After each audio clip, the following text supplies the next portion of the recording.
Bueno, bienvenidos todas y todos a este primer diálogo de redes en línea.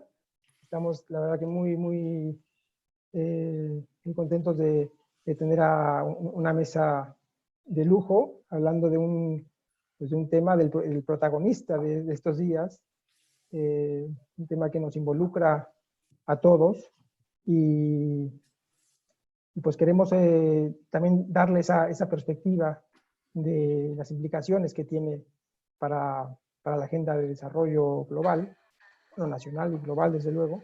Y bueno, los ponentes que nos acompañan hoy, en primer lugar quiero presentar a José Antonio Zanauja. Bueno, todo el mundo lo conocemos, es director de la Fundación Carolina, catedrático de Relaciones Internacionales en la Universidad Complutense de Madrid, y según sé, es el nuevo asesor especial para América Latina y el Caribe del alto representante de la Unión Europea para Asuntos Exteriores y Políticas de Seguridad. Enhorabuena, José Antonio, por el nombramiento y muchas gracias por acompañarnos. Muchas gracias.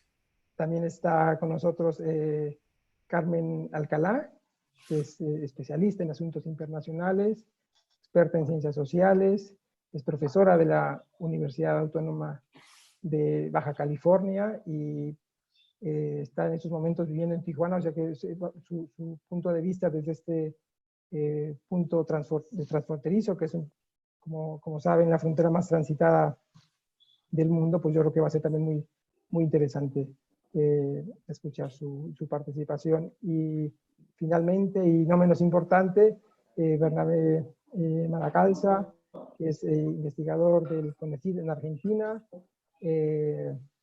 también especialista en relaciones internacionales y bueno, también seguimos de cerca sus trabajos que nos ayudan también a comprender la realidad de la cooperación también internacional y los desafíos de las relaciones internacionales. Y bueno, pues a mí me gustaría comenzar este diálogo con esta imagen que les estoy mostrando, que es la imagen un poco que se ha vuelto un referente para los especialistas, que es una imagen de la Universidad Johns Hopkins, que nos muestra, en particular, esta imagen nos muestra al día de hoy la cantidad de infectados, el número de muertos y la cantidad de personas que se han recuperado de este virus.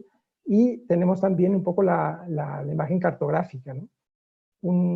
Es un fenómeno, es un virus que, como sabemos, surge en la región de Wuhan, en el sudeste asiático, en China, y como un huracán avanza hacia el oeste, dejando estragos que estamos todavía sufriendo en Europa, y se ha vuelto ahora el epicentro de Estados Unidos de la pandemia global. Y a mí me gustaría iniciar un poco, pues, que nos compartan esta primera aproximación al problema desde los puntos en donde están ubicados.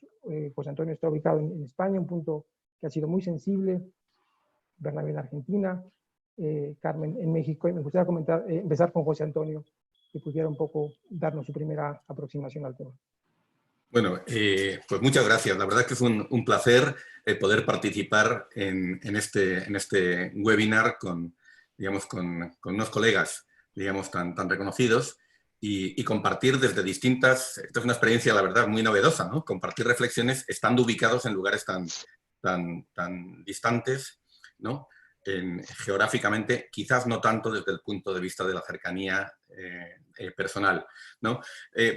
Primero unas pinceladas en cuanto a nuestras impresiones. Llevamos ya prácticamente 2 semanas largas de confinamiento, ¿no? Muy estricto, algo más de teletrabajo y con medidas de distancia física, ¿no? entre personas, y con un gran debate interno respecto a si las medidas deberían haberse adoptado antes o no. Es cierto que durante algunas semanas vimos la pandemia como un fenómeno lejano, casi exótico.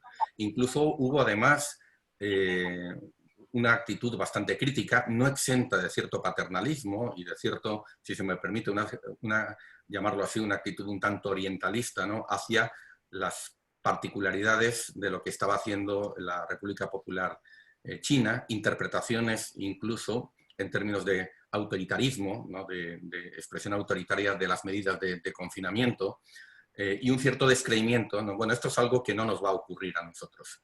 Cuando esto llegó a Italia, tampoco fuimos los primeros, tampoco fuimos especialmente ágiles en reaccionar, y de repente comprobamos que el salto numérico, lo que es una progresión exponencial, los efectos que tiene. Es decir, en muy poquito tiempo, en apenas una semana, pasamos de contar los casos registrados. Hay un problema estadístico ahí que quizás después podamos discutir, pero pasamos de contar los casos registrados en decenas de casos en apenas 5 o 6 días a contarlos en miles de casos diarios, ¿no? Entonces, bueno, fue un verdadero shock, ¿no? Lo fue para el gobierno, lo fue para la sociedad, ¿no?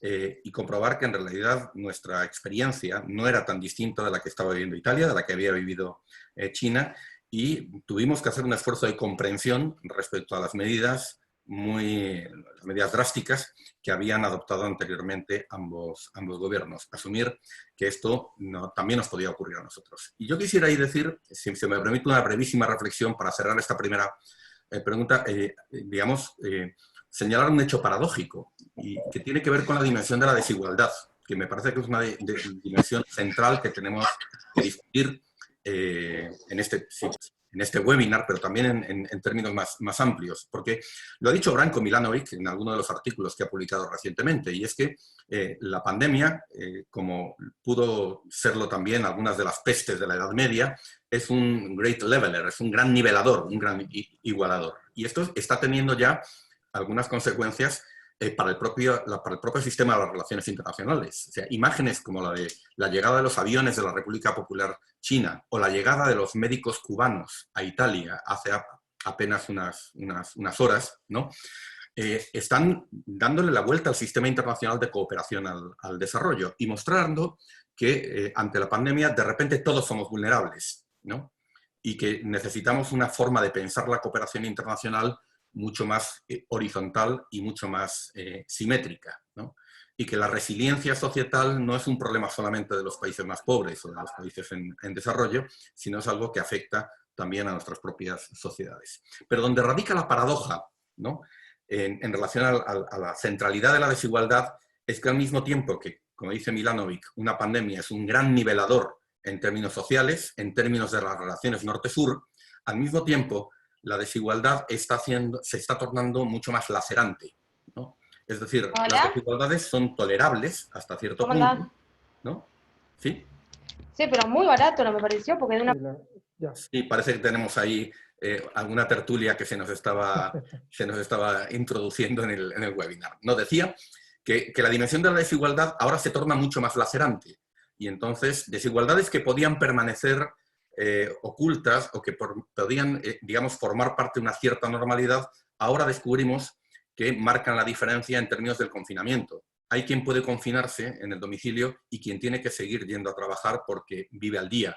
Hay quien tiene acceso a la salud pública y quien no lo tiene. Hay quien tiene seguro de salud y quien no lo tiene. E incluso hay quien tiene seguro de salud que queda al descubierto porque no hay una cláusula que no cubre una pandemia oficialmente reconocida. Entonces yo creo que ahora lo que estamos viendo, incluso en nuestra propia sociedad, la española, ¿no?, es que no todos somos igualmente vulnerables, no todos estamos igual, y en ese sentido, más que ser un great leveler, un gran nivelador, la pandemia lo que hace es mostrar las aristas más duras, ¿no?, más lacerantes de esa desigualdad social que está arraigada en nuestra sociedad y desde luego en las sociedades de los países en desarrollo. Carmen, por favor. Bueno, pues muchísimas gracias por la participación, por la invitación a participar con ustedes y vertir pues mis opiniones desde este punto geográfico que es pues una parte de la frontera, como decías tú, más visitada del mundo y donde, bueno, tenemos aquí la cercanía con los Estados Unidos y también la situación de cómo se está viviendo en México. Mi impresión fue respecto a Estados Unidos es que actuó muy lentamente. Fuimos como esta parte nos quedamos como espectadores para ver qué era lo que pasaba en Asia, cuáles eran las tendencias, esto crece hacia Europa, y aquí la reacción fue más lenta, ¿no? Tan es así que nos tomó tan desprevenidos que, bueno, ahora podemos ver ahí las cifras, cómo está Estados Unidos liderando pues todos estos casos del COVID-19, y también, bueno, las medidas que se están ejecutando para poder revertir, es decir, esta parte del confinamiento que se está dando, y bueno, y también cómo está realmente el sistema de salud respondiendo a esta demanda que se da, y también los efectos que va a tener en la economía. O sea, coincido totalmente con José Antonio en el sentido de cómo esto está demostrando una gran desigualdad, y esto también se ve no solamente en México, sino también aquí en Estados Unidos, ¿no? Es decir, queda una población, particularmente la migrante, la población migrante, que queda muy descobijada, muy desprotegida ante esta situación, y también lo que se está dando al interior de las familias, ¿no? Es decir, empieza ya a verse la merma en las economías, pero también está el fenómeno del desconocimiento y del miedo que se está generando en torno a lo que va a pasar. Es decir, hay una preocupación de lo inmediato, es decir, de este encierro que vamos a tener, que estamos viviendo estas semanas, pero poco se está pensando en qué va a pasar cuando esto concluya, es decir, cuántas familias realmente van a poder hacer frente a la situación económica de las próximas semanas, y también el riesgo latente de que una vez que todo esto vuelva un poco a la normalidad, cómo se va a esperar brotes nuevamente del virus y cómo van a estar atendiéndose esas necesidades. Es un poco complejo. Sobre todo, por ejemplo, nosotros aquí vemos las cifras tan dispares entre las cifras que se están reportando, por ejemplo, para California, y en nuestro estado, en Baja California, casi estamos como con cifras muy bajas, siendo que hay una dinámica muy activa, y el flujo de personas, aun cuando ha habido algunas restricciones, pues se sigue dando, ¿no? Entonces, yo creo que se actuó lentamente de este lado, y bueno, vamos a ver ese costo social de esa reacción lenta en las próximas semanas, ¿no? Bernabé. Sí, yo diría más bien en el caso argentino o bien sudamericano, hay que trazar una diferencia entre febrero y marzo. En febrero la cuestión no parecía preocupar a Sudamérica especialmente, parecía ser una cuestión simplemente centrada en Asia, y en marzo, cuando Italia y España empezaron a mostrar el espiralamiento y de los casos en poco tiempo, lapso de tiempo, empezó a preocupar aquí en Argentina. Y Argentina y Perú fueron los primeros países en tomar medidas drásticas de cuarentena total obligatoria, cierre de escuelas, pero paralelamente en otros casos de la región como Brasil y Chile, el caso de Brasil todavía se está esperando una respuesta, la respuesta ha sido fragmentada por parte de la acción de los estados federales, no del gobierno central, que está negando la gravedad del asunto. Y en el caso chileno también se avisora una respuesta tardía, y el número de casos en ambos países dan cuenta de que, digamos, ha habido una inacción. A diferencia, en el caso argentino, en Brasil se está dando un debate hoy que el propio presidente Bolsonaro en redes lleva adelante, que es Brasil no para. Ese debate está llegando a Argentina, también en redes, donde se dice o la salud o la economía, que como aquí la dimensión de la pobreza y de la desigualdad, como en todos los países de América Latina, es muy importante, se está hablando de que si parar la economía también es matar gente. Eso creo yo que es una falsa dicotomía que se está presentando, sobre todo para, digamos, de alguna manera desestabilizar el gran consenso que existe en base a las medidas, por lo menos del gobierno argentino, ¿no? creo que existe un consenso y Argentina en esto lo está, la rápida respuesta también la coordinación con la Organización Mundial de la Salud, la creación de un comité de eminencias para las políticas sanitarias, y además de todo eso, las medidas económicas que está tomando Argentina, un compromiso del 2,5% del PBI para estímulos, sobre todo de pymes, de los sectores que están necesitando más ayuda. Claro que eso no es suficiente, pero que sin lugar a dudas ha habido un compromiso. Entonces, esa dicotomía que se está presentando, sobre todo en redes y en el debate público, creo que es falsa, y en el caso de Brasil se está demostrando que esto puede ser un boomerang para el propio Bolsonaro. Entonces, lo que está pasando en Brasil afecta a la Argentina, a Chile, a Uruguay, a toda Sudamérica, porque el caso de Brasil preocupa. Y en la medida que se acelera esa tendencia, también preocupa, porque eso puede trasladarse inmediatamente a los otros países, digamos. Acá no se resuelve, un país solo no resuelve esto sin cooperación. Claro, claro. Sí, en ese sentido, sí, es muy importante ver esa tentación populista y cómo está enfrentando el tema. Lo mismo sucede en Estados Unidos, que, bueno, el discurso de Trump ha sido ese, que no hubo tiempo suficiente para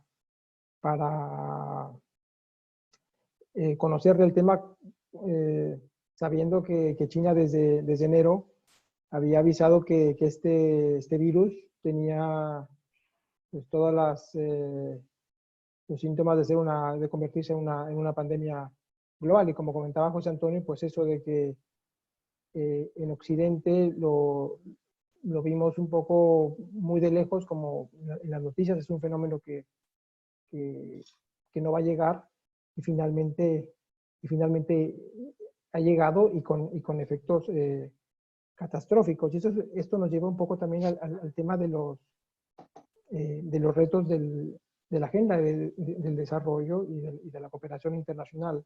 Un poco en el sentido de lo que comentaban, es que esta crisis, como señalaba Nouriel Roubini, es una crisis inédita en el sentido de que es una especie de tsunami, a diferencia de otras crisis, la de 2008, 2009 o incluso la de la Gran Depresión de los 30, pues esas crisis vivieron sus momentos más fuertes en un momento espaciado de 3 años, y esta crisis en semanas ha impactado de manera fuerte. Entonces, ¿qué capacidad tienen los estados para hacer frente a esta pandemia?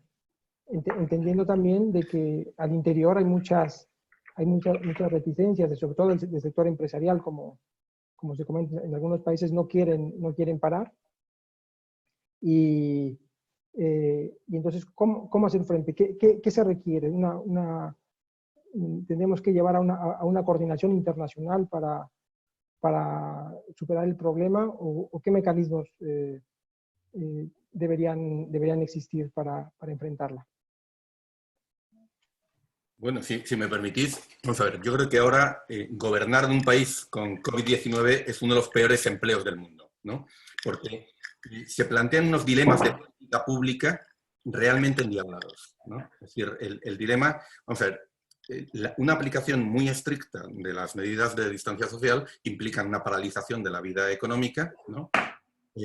Pero al mismo tiempo eso pone en peligro los medios de vida de la gente. Yo aquí querría introducir 2 cosas. Lo primero, hay límites para eso.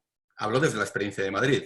Es decir, buena parte de la población podemos estar confinados en casa, pero cada 5 días, 6 días, uno tiene que ir al supermercado y los abastecimientos tienen que seguir operando. Y todo aquello que además rodea al sistema de salud, a ciertos servicios públicos, tiene que seguir operando, ¿no? Entonces hay una serie de trabajos que siguen siendo esenciales y que no pueden quedar confinados en casa. Entonces ese es un límite, digamos, para el parón económico. Pero luego el argumento de que no se puede parar es un argumento que también hay que tamizarlo por la distinta estructura social que existe en distintos países. Decía antes la experiencia de Argentina. Es que Argentina no es lo mismo que México, ni Estados Unidos es lo mismo que los países latinoamericanos, por el peso del sector informal y por el peso que tiene toda esta gente que vive literalmente al día. Entonces, la adopción, yo pienso ahora, por trasladarlo a otro continente, pienso en las medidas drásticas que ha adoptado el gobierno de la India, el gobierno de Narendra Modi, ¿no? Que ha ordenado un confinamiento de 21 días, un confinamiento durísimo, un confinamiento prácticamente total. Lisa y llanamente, para buena parte de la población de la India, eso no se puede cumplir. Digamos, no solamente porque la gente, más allá de los lugares que tiene para vivir, es que no tiene que comer, literalmente. No es una exageración.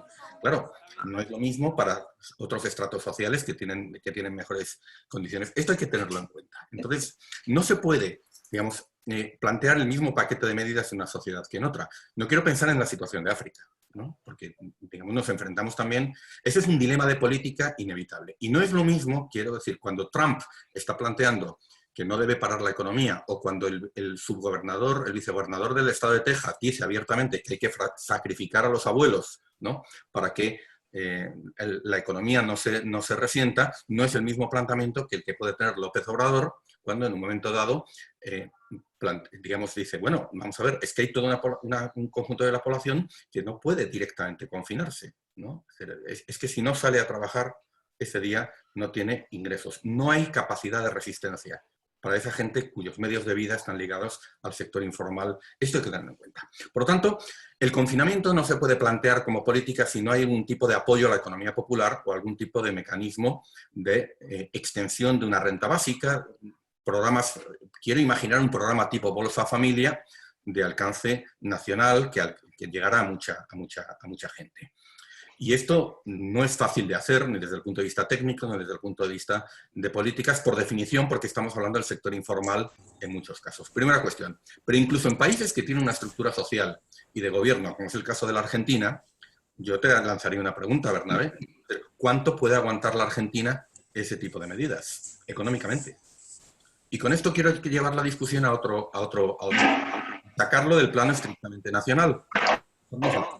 Internacional. Porque una de las cosas que hemos aprendido, o que estamos aprendiendo de una manera además muy dramática, ¿no? Es la enorme importancia que tiene el acceso a financiamiento externo. Para un gobierno de un país en desarrollo, sea un país muy pobre o un país altamente endeudado, como es el caso de Argentina o de Ecuador, si no hay acceso a financiamiento externo a corto plazo, es muy difícil sostener la respuesta de al coronavirus. Y una de las paradojas que tiene esta crisis es una crisis de globalización tardía. El COVID se ha expandido y se está expandiendo por muchas barreras fronterizas, por muchos límites al transporte aéreo que se estén imponiendo. El COVID atraviesa las fronteras, digamos, sin límite, porque existe un nivel de conectividad derivado de la globalización extraordinario. Y esto permite la rápida propagación. Es muy interesante porque en realidad el mapa que tenemos del COVID hasta ahora es un mapa de la globalización, en gran medida, ¿no? Pero al mismo tiempo es de una globalización tardía, en crisis, porque lo que falla son los mecanismos de gobernanza. Es decir, tenemos ahora unas respuestas multilaterales prácticamente inexistentes. Y para terminar con esta intervención, en el terreno de la financiación, mire, Estados Unidos puede financiarse a sí mismo, puede utilizar el privilegio extraordinario que le dieron los acuerdos de Bretton Woods. La Unión Europea, con sus limitaciones, pero tiene las líneas de crédito del Banco Central Europeo, ¿no? El programa especial, el programa extraordinario contra la pandemia que ha lanzado el Banco Central Europeo para comprar activos, comprar bonos, y tiene el acceso al mecanismo europeo de estabilidad, que es nuestro particular FMI. Los europeos estamos discutiendo si tiene que venir con condicionalidad o no, y estamos discutiendo si hay un mecanismo de mutualización de la deuda, pero tenemos cómo apoyar a los gobiernos. ¿Será más estricto o menos, de mayor alcance o menos? El problema es que en el mundo en desarrollo esos mecanismos no existen. Y no ha habido, como en 2008-2009, permítaseme utilizar esta analogía, una respuesta enérgica del G20. ¿No? Ni la ha habido el FMI. Un apunte, en el año 2009, el FMI, a instancias del G20, cuadruplicó sus recursos. De una disponibilidad de 250.000 millones de dólares pasó a $1 billón, de los cuales más o menos la mitad fueron creación de moneda del Fondo de Derechos Especiales de Giro, para poder apoyar en términos de balanza de pagos, para poder responder a las necesidades de financiación de contingencia. Ahora no estamos viendo esta respuesta. No la hay. Entonces, ¿a dónde van a recurrir los gobiernos para sostener estas medidas, para apoyar la economía popular, para poder, digamos, sostener las políticas públicas, el incremento del gasto sanitario si no hay acceso a financiación externa? Hay una propuesta, la han hecho algunos economistas, la ha hecho el profesor colombiano José Antonio Campo, de que se haga una emisión extraordinaria de $500 millones, el equivalente a $500 millones, billón en castellano, trillion en inglés, en derechos especiales de giro, para proporcionar liquidez y financiación a los países en desarrollo, ¿no? Ideas no faltan y las instituciones las tenemos. Lo que en este momento no hay es una respuesta multilateral. Y un último apunte. Cuando el FMI se creó en 1944, tenía una función muy clara. En situaciones de crisis de balanza de pagos, ofrecer financiación de contingencia y dar espacio fiscal a los gobiernos. Esa función primigenia la perdió y se convirtió en un martillo liberal, neoliberal, para imponer una determinada agenda de reformas de políticas. En este momento no necesitamos programas de ajuste condicionados al consenso de Washington. Lo que necesitaríamos es que el FMI diera espacio fiscal a los gobiernos. Porque si a un gobierno le afecta el COVID, no es porque haya tenido malas políticas económicas desde la perspectiva liberal. Es porque simplemente le ha afectado la pandemia. Y necesita espacio fiscal. Y esta es una lección importante que nos está dando el COVID. La resiliencia de las sociedades a una pandemia, a un riesgo global, como es el COVID, depende también de que tengamos buenas instituciones y estructuras de gobernanza en el plano internacional. Una cooperación internacional que esté a la altura. Hasta ahora no lo estamos viendo. Claro, Alicia Bárcena comentaba que claro, el COVID nos encuentra en un planeta enfermo y que es necesario, en ese sentido, claro, repensar o pensar la insostenibilidad del modelo de desarrollo capitalista y desigual. Entonces, claro, es interesante también ver esta lucha de apoyos descoordinados. Alemania sacó una bazooka de apoyo, ahora Estados Unidos saca otra mega bazooka de apoyo 2.2 billones de dólares, millones de dólares. Claro, al final de cuentas, el norte está respondiendo de cierta manera, pero como decía José Antonio, pues el sur no tiene ese tipo de espacio fiscal de apoyo. Se está hablando del dinero helicóptero, de la renta básica universal, diferentes mecanismos que pudieran utilizarse, pero no están al acceso de todos. También comentaba José Antonio Campo la importancia de que las agencias crediticias detengan momentáneamente la rebaja en las calificaciones de deuda, otro punto importante. De nuevo, ¿cómo coordinarnos? ¿Cómo el bloque sur en América Latina podría generar algún tipo de bloque de consenso? Perdón, un punto ahí. Recojo porque una de las preguntas que me hizo, una pregunta que me hizo José Antonio sobre la cuestión del dilema de salud y económica. ¿Qué es lo que se está discutiendo?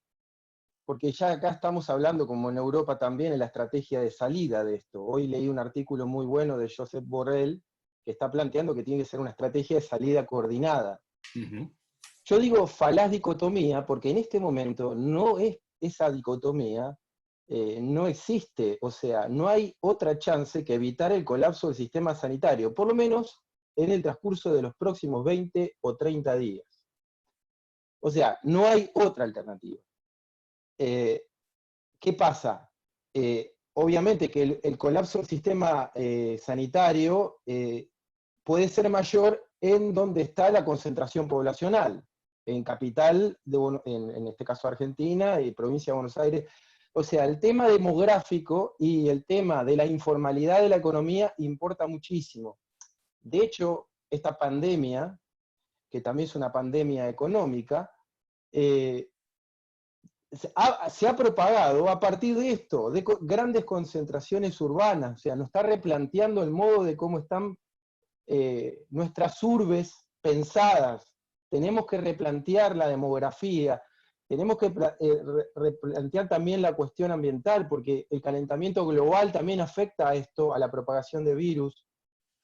Tenemos que replantear la cuestión de la desigualdad, ¿sí? Entonces, todos estos temas, porque la pandemia va a afectar en mayor medida a los sectores, a los colectivos más vulnerables. Nos hace más desiguales y más vulnerables. Ahora, la estrategia de salida a esto, estamos hablando de ya, o sea, 20, cuando se empiece a aplanar la curva, es una salida gradual donde tenés que priorizar a estos colectivos vulnerables, a los sectores de la economía informal, obviamente, y a los sectores, y proteger a los que más necesitan, ya sea por edad o por condición socioeconómica, ¿no? Entonces, en la estrategia de salida está esta discusión necesaria, y donde, como bien dice José Antonio, ningún país se salva solo. Acá se necesita una estrategia de coordinación de salida, y se necesita en materia económica un financiamiento, un apoyo para evitar el desplome. Argentina, en el caso argentino, estamos en plena negociación de una deuda, donde está en alarma el desplome de los títulos públicos, donde, digamos, no hay créditos para, en medida que se dispare la tasa de interés hacia arriba, va a ser mucho menor el crédito, mayor la especulación financiera. Entonces también tenemos que tomar este tipo de medidas, y sin financiamiento externo no podemos hacerlo. Y finalmente, un último punto, y que preocupa mucho acá, que es la salida de esta crisis. Esta crisis tiene hasta ahora respuestas no farmacéuticas, respuestas que tienen que ver con el control de la expansión de los contagios en el tiempo, en reducir esa expansión. Pero el virus no ha cesado en China, no ha cesado en Corea, no ha cesado el virus. Esto necesita cooperación en ciencia y tecnología, que no está ocurriendo. Estamos viendo una privatización de la respuesta humanitaria, en dos sentidos. En los temas de las vacunas, donde son empresas privadas, incluso en China, las que están liderando esto, que por lo menos se dice hasta el 2021 no tendremos un paliativo, una solución, una vacuna. Son países como Alemania, Estados Unidos, China, Singapur, Israel, los que están trabajando en investigación, y son empresas privadas en todos los casos.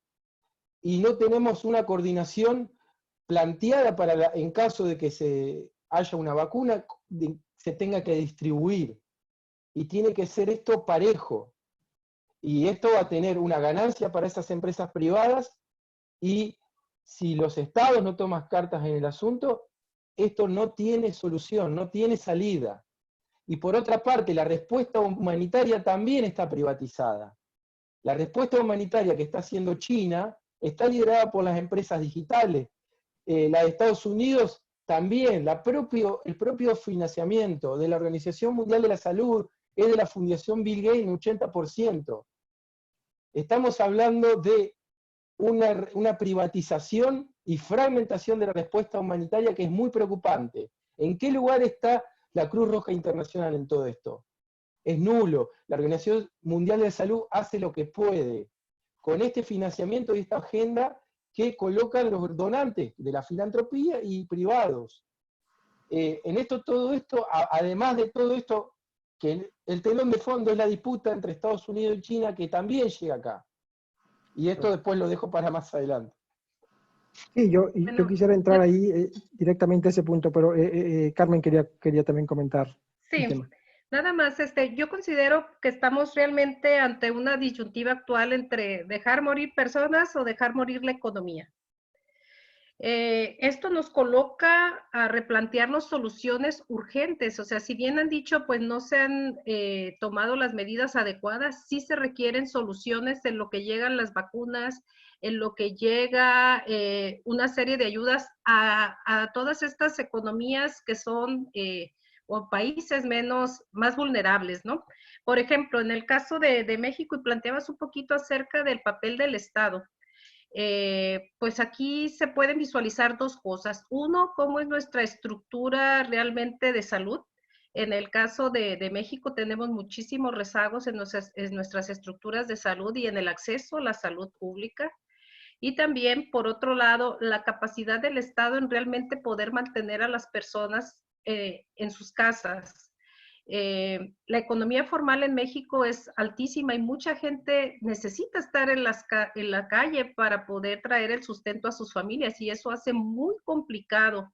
En el caso, por ejemplo, de Baja California, solamente el 30% de la población más o menos está cumpliendo con el aislamiento. El resto de la población pues tiene que salir, o sea, tiene que traer ese sustento y eso hace que sea muy complicado y también pues pone en disyuntiva qué tanto el Estado tiene esa capacidad para poder mantener a las personas. Nosotros no tenemos un sistema de apoyo gubernamental como Estados Unidos y al final de cuentas la gente pues no va a poder tener acceso, no sé, a un bono adicional como se está anunciando para Estados Unidos o que la gente pueda acudir al desempleo, ¿no? Entonces, en el caso de México pues tienes que sobrevivir, tienes que subsistir y entonces tienes que buscar alternativas para poder, pues, estar tomando algunas medidas y no poder, y poder sobrevivir. O sea, sí, aquí lo complicado básicamente yo creo es eso, o sea, ¿cómo vamos a contrarrestar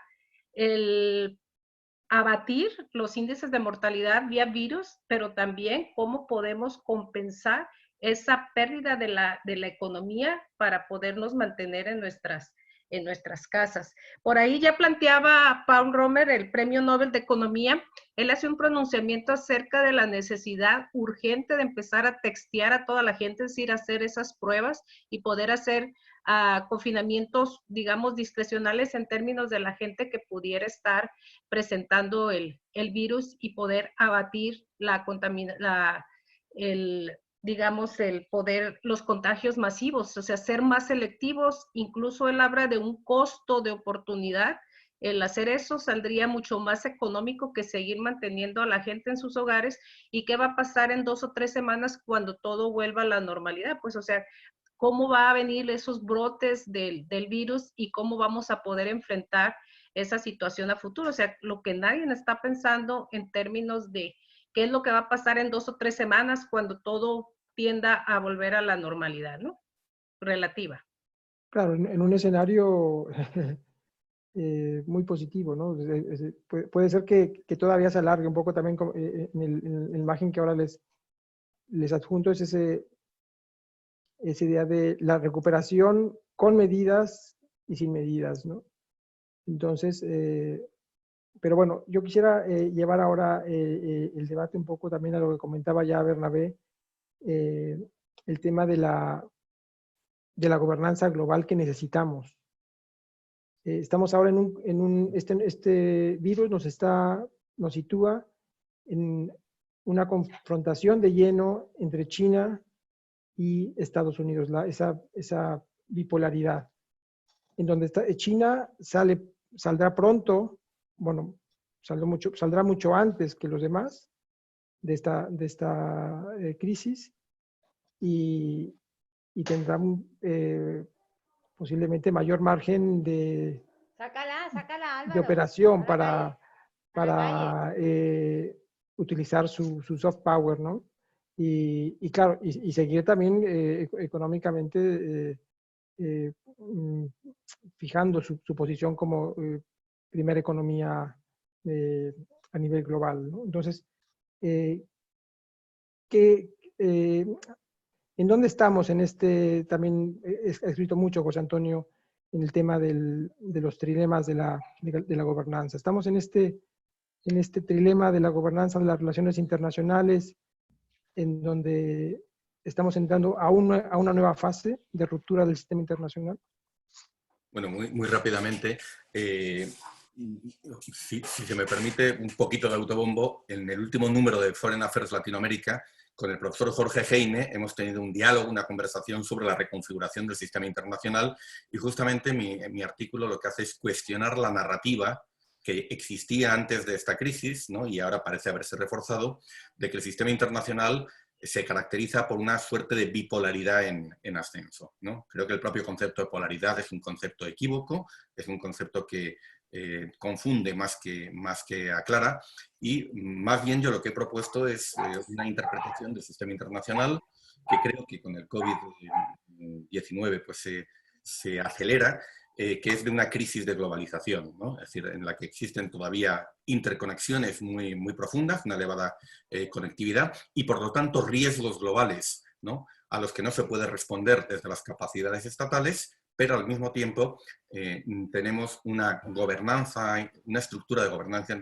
internacional que está en descomposición, ¿no? La que venía de ese multilateralismo hegemónico que había caracterizado el sistema internacional en posguerra, que ya no es posible ni es deseable.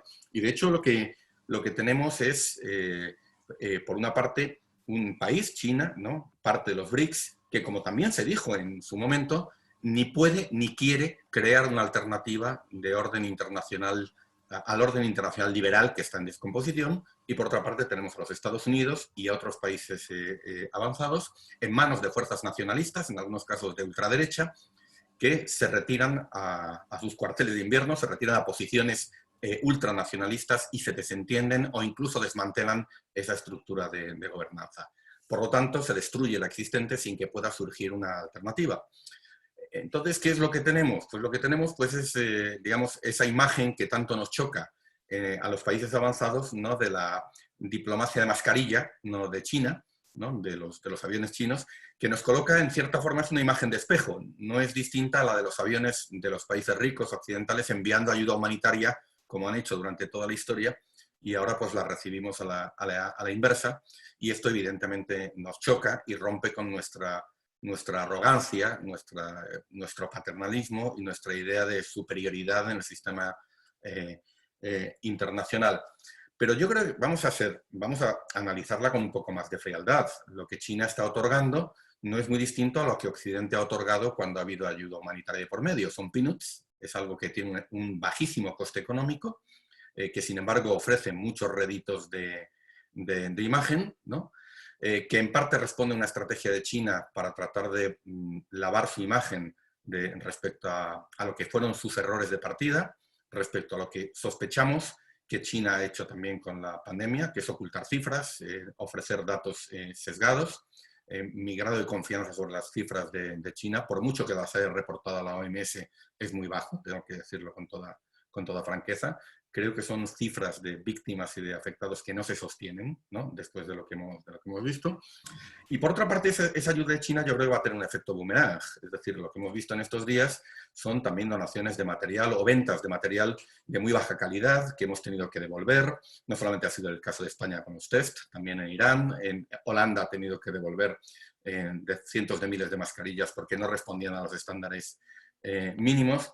En fin, mi impresión es que esto se va a convertir más que en un elemento de poder blando, va a tener un efecto boomerang sobre China. Pero más allá de este ruido mediático de aviones que van y vienen con ayuda y que tratan de sacar provecho de esta crisis, como también se ha hecho en otras crisis anteriores por parte de la ayuda humanitaria clásica, la pregunta de fondo es la que has hecho, Rogelio, es decir, ¿qué estructuras de gobernanza tenemos? Y lo que de nuevo está poniendo de manifiesto esta crisis es esa erosión de las estructuras existentes sin que haya actores por parte de los países emergentes con la voluntad o la capacidad de crear estructuras de gobernanza internacional alternativas. De nuevo, vuelvo a insistir que lo que, a mi juicio, más claramente lo pone de manifiesto es esa inacción del G20, esa inercia de las instituciones que tienen que proporcionar financiación. Claro que necesitamos mascarillas, pero mucho más importante en este momento es el espacio fiscal para los gobiernos, y este es el que estamos viendo, o bien soluciones nacionales descoordinadas o ausencia de soluciones para los países que no tienen más remedio que recurrir a fondos externos. Esta es la triste realidad de la gobernanza internacional que o de la no gobernanza internacional que tenemos en este momento. Carmen, un poco también en ese sentido, la respuesta de Estados Unidos, cómo se ve al interior de esta región. Estás muy cercana a California. El mapa de Estados Unidos está extendido totalmente en temas de contagio. La respuesta de Estados Unidos o del presidente Trump, ¿cómo la ves? ¿Qué mecanismos, aparte de este apoyo fiscal, cómo está este debate al interior de Estados Unidos? También respecto al discurso que tiene con China, por ejemplo.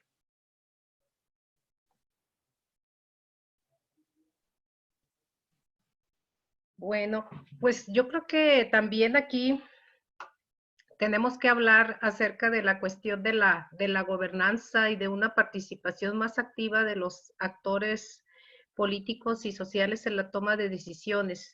Yo creo que esta situación también lleva a replantear el ejercicio actual del gobierno y la capacidad de respuestas rápidas, no solamente de Estados Unidos, sino de todos los otros países. En el caso, por ejemplo, de lo que vemos nosotros en esta situación fronteriza, también ha sido un poquito en cómo coordinarse. Incluso el debate estuvo hace algunos días de si se cerraba totalmente la frontera o no, y cómo poder coordinar las acciones para responder a esa realidad transfronteriza, ¿no? De toda la gente que vive en Tijuana y trabaja en Estados Unidos o en otras fronteras de Estados Unidos y de otros estados, como la parte de Chihuahua, la parte también Sonora y demás. Y esa parte se vio ahí también, cómo poder reaccionar y cómo poder coordinar para poder evitar esa situación que se dio en otros países. Y lo que llama poderosamente la atención es las cifras que nosotros estamos dando en México, pues, o sea, en términos de los estados fronterizos y de ese flujo, cómo nuestros datos están arrojando estadísticas muy por debajo de lo que se tiene por ejemplo, en México. Ahorita en Baja California nosotros solamente estamos reportando 14 personas infectadas del coronavirus, de las cuales tenemos 8 casos en Tijuana y 6 en Mexicali. Y analizando un poquito las estadísticas de California, estamos hablando de 8,561 casos, de los cuales en San Diego están 603 infectados, ¿no? Entonces ahí, desde esa forma de cómo estamos ahí manejando la situación para la parte de la frontera, pues nos habla de posturas gubernamentales un poco diferentes y también la necesidad de poder hacer acciones de manera más coordinadas, ¿no? Muy bien, me comentaba. Me está avisando, me está avisando José Antonio que se le colgó el ordenador, que está en reinicio, así que Vale, va a demorar a reconectarse, porque aparece ahí la imagen congelada. Muy bien. ¿Sí? Bernabé, ¿tú quieres comentar también algo? Sí, yo tomo un poco los argumentos de José Antonio sobre las teorías de relaciones internacionales. A mí me parece interesante rescatar aportes teóricos para analizar esto que está pasando, sobre todo a nivel entre las dos grandes potencias de Estados Unidos y China. Uno es la escuela de Copenhague, el concepto de securitización que plantea Barry Busan y Ole Weber, de cómo se van securitizando, en este caso, un problema de salud global, y se lo pasa a considerar como una amenaza nacional, ¿no? Una amenaza a la seguridad nacional. Y estamos viendo una respuesta que tiene un enfoque, sobre todo en los liderazgos como el de Trump, y donde el enfoque de seguridad nacional pesa, y la mirada del problema, o sea, la toma de conciencia del problema aparece cuando es ya una amenaza no latente, sino directa sobre la seguridad nacional, así considerada. Es decir, hoy, dos datos, la cantidad de muertos en Estados Unidos supera la cantidad de muertos durante el 11 de septiembre. Eso por un lado. Por otro lado, la cantidad de infectados en el Pentágono supera los 1000. Estamos hablando de bajas militares para Estados Unidos, y el Departamento de Defensa está tomando cartas en el asunto, está ocultando también información. Recién hablamos del caso chino. Bueno, el Departamento de Defensa está ocultando también información de los casos en Estados Unidos. Entonces, a partir de considerar a esto un virus chino, hay una respuesta militarizada a esta amenaza, y esto va a ir acentuándose. Lo que estamos viendo, esta tendencia a la securitización de la salud, se va a ir agravando, y ya se está agravando con la pandemia. Eso por un lado.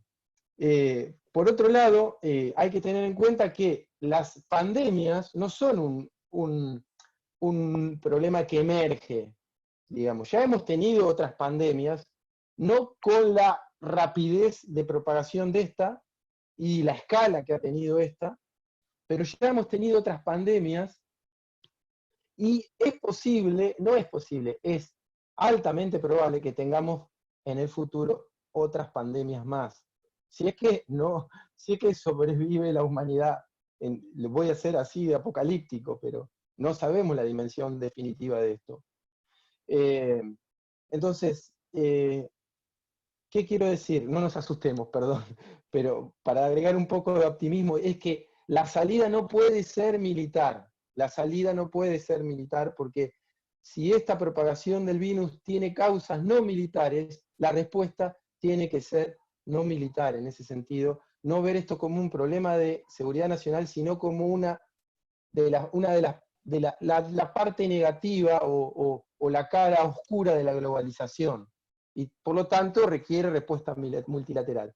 Y por otro lado, para tomar otra escuela de relaciones internacionales, la economía política internacional, que nos muestra el juego de los estados, de las empresas, y el uso de la diplomacia, de instrumentos diplomáticos, como los humanitarios o los económicos, con objetivos políticos.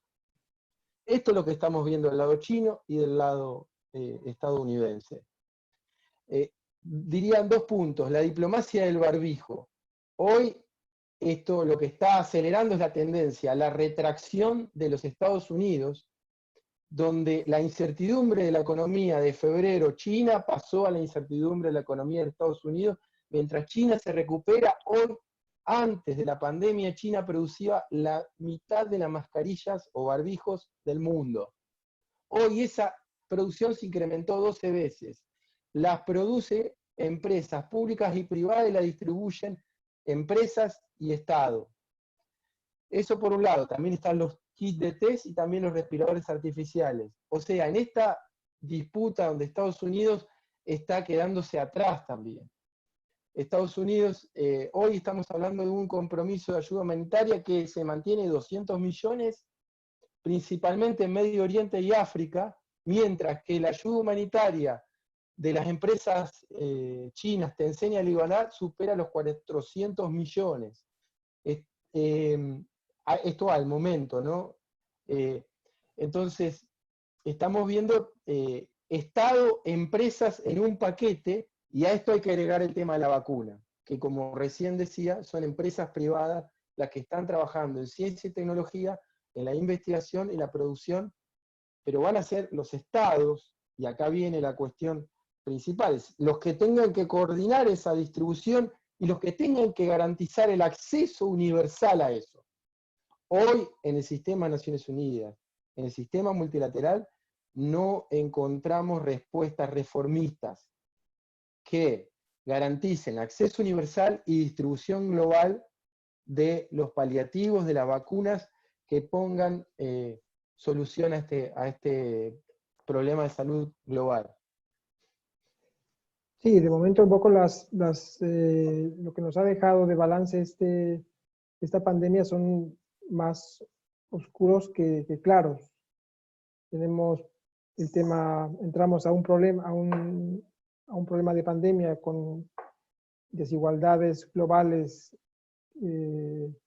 muy marcadas, desequilibrios regionales fuertes, con gobiernos, con países en desarrollo dentro de esta ruptura de los principios de semejanza y diferencia de la teoría del desarrollo, en el sentido de que es más difícil de que los países en desarrollo puedan llegar a asemejarse a un país rico.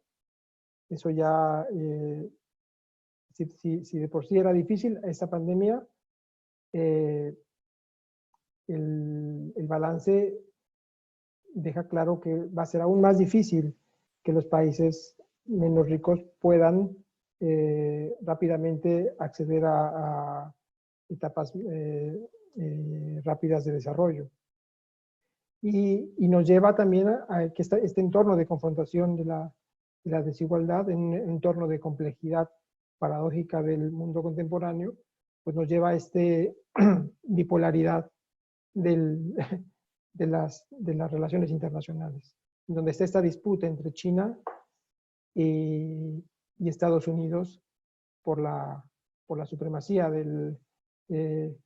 global. Entonces Estados Unidos está entrando a una economía de guerra, en cierto sentido, la guerra contra la pandemia, pero, y por otra parte, como comentabas, está sufriendo en su propio terreno mayores bajas que la guerra contra el terrorismo islamista, ¿no? Entonces, claro, vimos estas grandes contradicciones y, como digo, entramos en un entorno de más oscuros y claros. No hay, al parecer, no hay una mirada clara hay una mirada clara, se sabe qué se debería hacer, pero la forma, los mecanismos para instrumentar esos mayores espacios fiscales, esas transferencias a países en desarrollo, no están bien plantadas, porque todavía hay una disputa, incluso en la Unión Europea, con el tema de los coronabonos.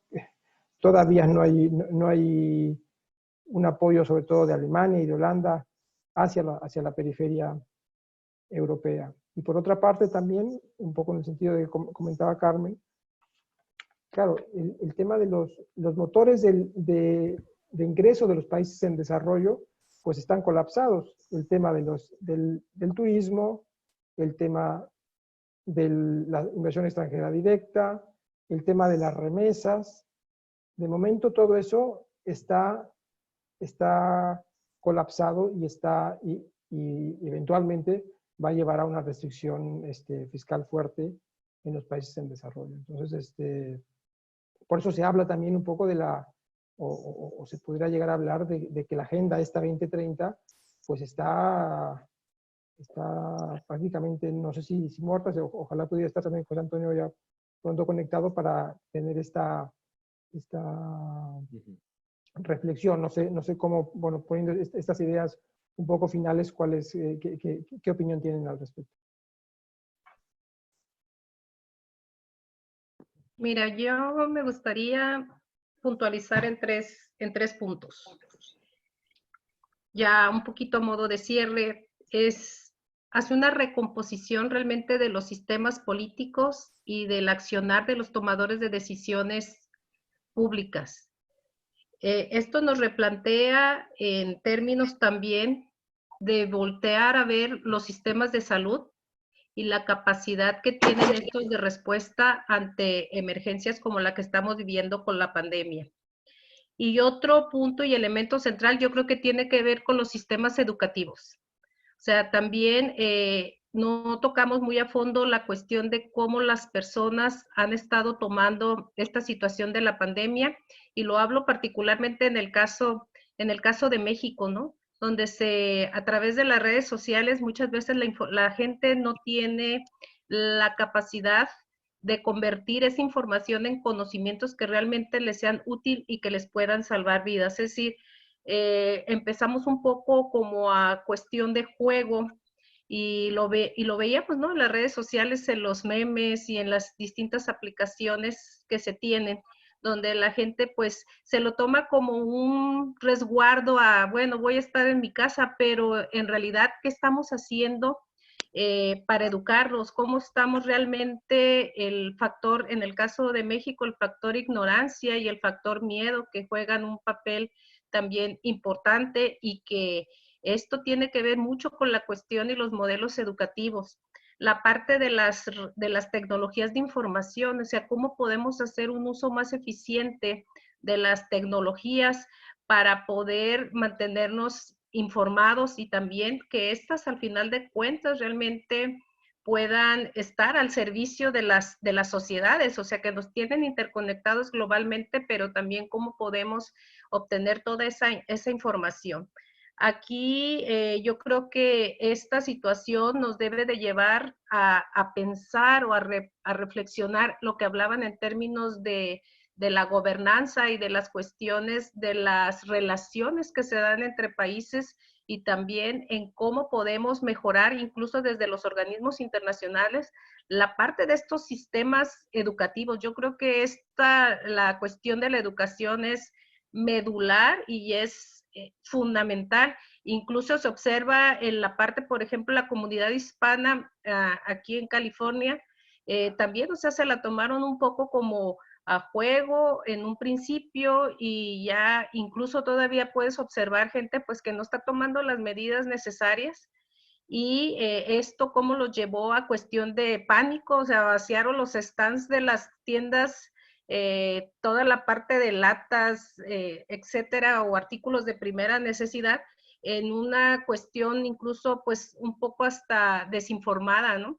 Entonces no estamos todavía tomando esas medidas, y yo creo que eso es fundamental, o sea, replantear la parte del sistema gubernamental, los tomadores de decisiones, la parte del sistema educativo y la parte, por supuesto, del sistema de salud. Pensando sobre todo en el sistema de salud mexicano, que realmente no estamos ni en las condiciones ni de recursos humanos ni de recursos materiales como para hacer frente a una situación como la que se está viviendo con el COVID-19. Muy bien, Bernabé, si quieres también un poco, a manera de cierre, hacer una última reflexión. Sí, yo preguntaba sobre la Agenda 2030, ¿no? Y el desarrollo sostenible. ¿Qué pasa ahora con este problema de salud global, y qué es lo que, digamos, qué implicancias va a tener para la implementación de la Agenda 2030, ¿no? Y el alcance de los objetivos. Ya estamos viendo que los nacionalismos, los líderes nacionalistas, en el caso nosotros tenemos acá en el continente Trump y Bolsonaro, están usando el argumento de la pandemia para retirar compromisos multilaterales o compromisos sobre el medio ambiente o el desarrollo sostenible. Ayer mismo Trump anunció la baja del New Green Deal de Obama con una crítica fenomenal al programa, para destinarlos al combate contra la pandemia. Esto, digamos, lo que está haciendo es exacerbando aún más ese nacionalismo existente en esos líderes. Lo estamos viendo también en Europa, donde en Italia los nacionalistas están planteando salida de la Unión Europea, porque la Unión Europea no dio respuestas al problema, o dio unas respuestas, estuvo ausente lo que están planteando los nacionalistas. El Vox en España está planteando que esto es un virus chino, o sea, en la misma narrativa de Trump.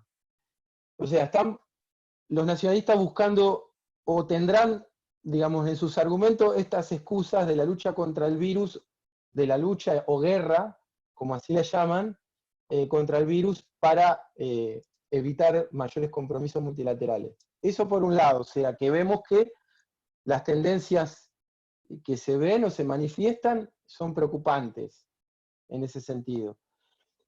Pero por otro lado, la Agenda 2030 está más vigente que nunca, porque la propagación de una pandemia tiene causas estructurales, no es solamente la aparición de un virus en un X ubicación geográfica, en este caso China, que se llaman los virus zoonóticos y donde es posible que emerjan alrededor de todo el mundo, pero que están centrados en poblaciones urbanas, la aparición de estos virus. Ahora, no es solamente esa cuestión, es también una cuestión demográfica, una cuestión ambiental, una cuestión social que entra en juego, la desigualdad, la economía informal, etc. Y estas son causas estructurales de la propagación de estos virus. Entonces, la Agenda 2030, el compromiso está más fuerte que nunca en ese sentido, debe estar más fuerte que nunca. Y hay un elemento que viene apuntado a Carmen, que hoy empieza a tomar mayor significancia de la necesidad de generar un acceso igualitario, que es la digitalización, sobre todo la digitalización en salud y en educación, en el ámbito social. Hoy tenemos en los países en desarrollo una población, mayor cantidad de población con acceso a un celular que con acceso al sistema de salud. Y a través de una aplicación en un celular se puede hacer diagnóstico remoto de salud, se puede tener acceso a la salud. Y puede ayudar, digamos, también a la detección de virus, de epidemias, etcétera, a través de la inteligencia artificial, Internet de las cosas, etcétera. Entonces, todas estas tecnologías están en disposición de pocos países. Este mercado está concentrado en pocos países. Y los países en desarrollo están rezagados acá. Entonces, esto es digamos, una cuestión de agenda central hoy para ir hacia el desarrollo sostenible y garantizar acceso de los colectivos vulnerables. ¿Sí? La digitalización en lo social. Muy bien, pues yo creo que vamos a abrir paso a una ronda de preguntas del público, si quieren realizarlo. Hay algunas preguntas que ya se han realizado en el chat, pero también si quieren hacerlo a través del audio, pueden, hay una manita por ahí que pueden pedir la palabra, o pueden directamente... Hay algunas preguntas en el chat. Sí, en el chat hay varias preguntas relacionadas un poco, bueno, que se han ido contestando. Por ejemplo, Fausto López, que se habla de acciones en salud, educación, tópicos legales, tecnológicos, deben ser también revisados, dado que estos deben sumar a las preocupaciones básicas y de salud. También habla, subraya el tema del papel del sector privado que tiene que jugar en esta crisis. Sí, de hecho, un poquito retomando ese punto y que no lo tocamos muy a fondo, la cuestión del sector privado y del papel que juegan las empresas en estos contextos globalizados.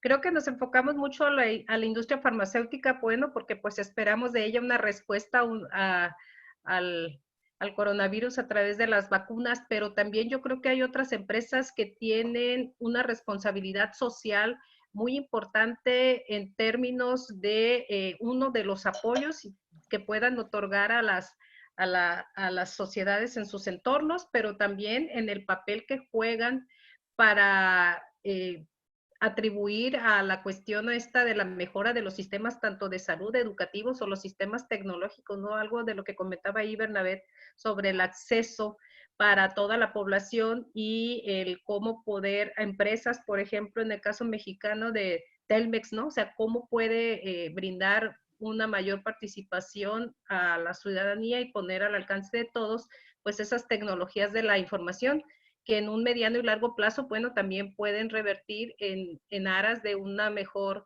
educación y también de un mejor cuidado de la salud, que es lo que más nos compete en este momento, ¿no? Pero sí, o sea, efectivamente las empresas públicas tienen una responsabilidad social muy importante y no están haciendo su tarea algunas de ellas, ¿no? Sí, también Edu nos pregunta si pudiera haber alguna palabra sobre el papel que está teniendo la sociedad civil en este contexto, bueno, actual, pero también en el que se avecina, ¿no? El papel de la sociedad civil entre países. No sé, claro, claro se ha visto que ha sido fundamental el papel de la sociedad civil, ¿no? En el caso de los países al menos europeos ha habido mucha disciplina. Es muy interesante también conocer la diferencia también un poco de idiosincrasia, un poco cultural, el tema como experiencia que han tenido las sociedades, por ejemplo, asiáticas, cómo han respondido al virus. En el caso de Corea, ellos ya habían tenido anteriormente la experiencia del SARS. Entonces, cuando llega esta pandemia, ellos ya tienen un expertise que han utilizado y que también se ha reflejado en unos montos de contagio mucho menores y que también no han utilizado las reglas de confinamiento que han tenido otros países. O sea que también ese punto de la sociedad civil y de cómo enfrentan culturalmente un entorno adverso, pues también es interesante, inclusive desde el punto de vista histórico, ¿no? Y ya que está José Antonio también aquí de regreso, estamos un poco en la etapa ya de cierre y de preguntas. Yo sí comentábamos un poco el impacto que puede tener esta pandemia sobre la Agenda 2030, si la pone en una situación prácticamente de alta vulnerabilidad. Pero también si quisieras dar una reflexión final en este primer diálogo de redes. Bueno, en primer lugar, disculpas porque mi ordenador falló y es una computadora bastante viejita y ha tardado mucho en reiniciar. Bueno, sobre esa cuestión, yo creo que mientras que la pandemia demuestra la enorme validez de la Agenda 2030 en lógica multilateral, en términos de afrontar colectivamente riesgos que son globales, mi preocupación tiene que ver con la dimensión política de esta pandemia. Hace unos días Harari lo señalaba en un brillante artículo en Financial Times cuando decía, ¿no?, que esta pandemia nos enfrenta a varios dilemas y uno de ellos es el dilema entre una aproximación cosmopolita o una nacionalista y el otro era el dilema entre democracia o una suerte de tecnoautoritarismo, ¿no?, fortalecido por el uso de las nuevas tecnologías. Y bueno, vamos a ver cuáles son las dinámicas políticas, sociales y políticas que la pandemia va a generar, pero desde luego si lo que tenemos es un resurgimiento, un fortalecimiento de opciones nacionalistas de ultraderecha, vamos a tener serios problemas para poder mantener esta agenda vigente, ¿no? Había una pregunta, me pide la palabra José Ignacio Martínez para una pregunta. José Ignacio. Sí, muchas gracias. Felicito a Ala y a los participantes. Más que pregunta rápidamente un punto de vista con relación a la reunión virtual que se tuvo hace unos días sobre el G20, nos hace ver que estos grupos que yo le llamo de excepción son los que van a estar comandando la salida, más no la nueva gobernanza. Tenemos el G20, el G7, pero vemos alejado a la Organización de las Naciones Unidas, donde sin duda quien debe llevar la voz cantante es la Asamblea General de Salud, que estaba programada para mayo y que deben sentarse ahí las bases para poder establecer la salida a esta pandemia, por un lado, y por otro, establecer también nuevas estratagemas en torno a la situación económica que vamos a tener, por lo menos en el próximo quinquenio. Un abrazo a todos. Sí, muchas gracias. Bueno, un poco en relación a lo que comenta José Ignacio, hay el día de hoy, Naciones Unidas ha lanzado un plan de acción para atender los impactos socioeconómicos de los países de bajo y medio ingreso, o sea que también está teniendo una participación, al menos en la parte de discurso y también de los posibles mecanismos que se pueden utilizar, aunque desde luego tiene que realizarse también en coincidencia con otros organismos importantes, ya sea el G20, pero un poco como comentaba José Antonio, pues todavía esta crisis interna que hay, o esta falta de acuerdo entre los grandes actores de la política internacional. Pero bueno, no sé si yo les dejo un poco la palabra por si quieren comentar algo. Sí, si me permite muy brevemente, tuvimos una discusión parecida en 2009-2010, cuando la gran crisis financiera, ¿no? Y en aquel momento se constituye, ya existía a nivel de ministros de finanzas, pero se constituye el G20 a nivel de líderes, y desde entonces hemos tenido una discusión muy relevante sobre la falta de representatividad y legitimidad del G20, ¿no? Hombre, la amplía respecto al G7, ¿no? Pero realmente, claro, no están todos los que deberán estar. Y Naciones Unidas, por su carácter universal, es la que tiene esa representatividad y legitimidad. Quiero recordar que en aquel momento, ¿no? Y no era tampoco un aporte muy novedoso, pero que en aquel momento se constituyó una comisión en la que participó el Premio Nobel de Economía Stiglitz, participó también el economista colombiano José Antonio Ocampo, e hicieron un aporte interesante sobre el papel de Naciones Unidas y la constitución de una suerte de Consejo de Seguridad Económico. Esto es una idea que se ha manejado desde hace muchos años. Y un Consejo de Seguridad Económico podría coordinar la respuesta multilateral en términos de coordinación macroeconómica con más legitimidad y representatividad que lo hace, y probablemente con más efectividad que lo hace el G20. Pero no olvidemos una cosa, es decir, que si Naciones Unidas está, digamos, se la ha situado en esa posición absolutamente subordinada y diría casi marginal en la gestión de esta crisis, porque los Estados miembros lo quieren así. O sea, Naciones Unidas no es más que eso. Ahora, al menos hay que decir que en este caso hay una dimensión, una pata, una pieza del sistema multilateral que se está funcionando muy bien, y es la Organización Mundial de la Salud, que es parte de esa arquitectura. Y la Organización Mundial de la Salud, no sé si antes ha salido cuando me he visto forzado a estar ausente por la rotura del ordenador, el fallo del ordenador, pero la Organización Mundial de la Salud está proporcionando un conocimiento experto, una guía técnica, y esto es lo que en principio debe hacer una organización especializada del sistema de las Naciones Unidas. Yo creo que deberíamos reivindicar el papel que está cumpliendo la OMS, ¿no? Tiene además un liderazgo, Bernabé lo ha destacado en algunos artículos, el liderazgo del doctor Tedros, ¿no?